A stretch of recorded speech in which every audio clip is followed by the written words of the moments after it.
Sa ikalawang pagkakataon, ay nakunan ang TV host, actress, at content creator na si Alex Gonzaga sa magiging anak sana nila ng asawang si Lipa City Councilor Mike Morada. Nito lamang nagdaang October nangyari ang second miscarriage ni Alex, base sa panayam sa kanya ng kapatid na si Tony Gonzaga na mapapanood sa YouTube channel nitong Tony Talks. Kwento ng vlogger, nakunan siya matapos silang sumailalim ni Mikey sa tinatawag na in vitro fertilization, ang proseso ng pagbubuntis kung saan pinagsasama ang itlog ng babae at semilya ng lalaki sa isang laboratorio sa halip na pagtatalik.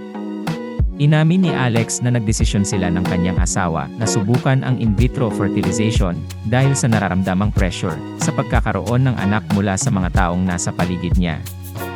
Bukod dito, may napanood din siyang panayam tungkol kay former United States First Lady Michelle Obama kung saan nakunan din ito bago manganak sa pamamagitan din ng in vitro fertilization. Basta nakita ko sinabi niya na nagkaroon siya ng miscarriage, then after 2 years, hindi sila makapag-conceive ni Barack Obama, so sabi niya mag-in vitro fertilization siya. So BY34, nag-conceive siya then at 36. Through in vitro fertilization pareho, yon, kwento pa ng aktres at TV host. Nang makunan, humingi raw siya ng paumanhin kay Mikey na talagang all out ang suportang ibinigay sa kanya mula nang magpa-if sila.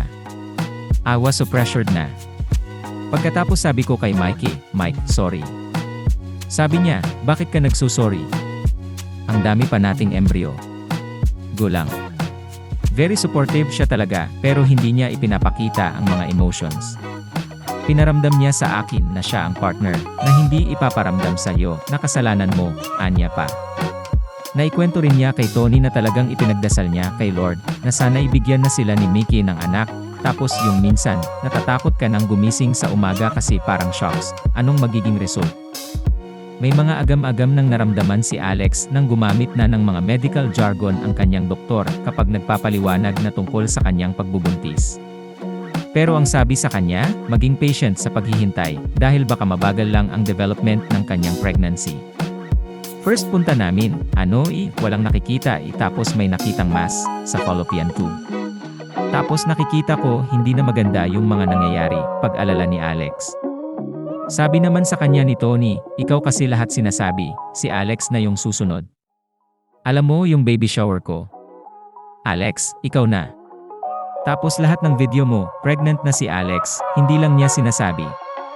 Pahayag ni Alex, matapos ang mapait na pinagdaanan, mas tumaas pa ang respeto, at paghanga niya sa mga nanay na sumasailalim sa in vitro fertilization procedure para mabuntis. May mensahe rin siya sa mga kababaihan, na hindi pa rin makabuo ng anak, at sa mga tulad niyang ilang beses nang nakunan.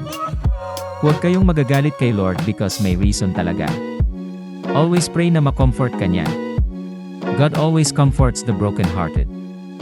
Matatanda ang maraming netizens ang nakapuna na parang buntis si Alex sa isang video na ipinost niya sa Instagram habang sumasayaw.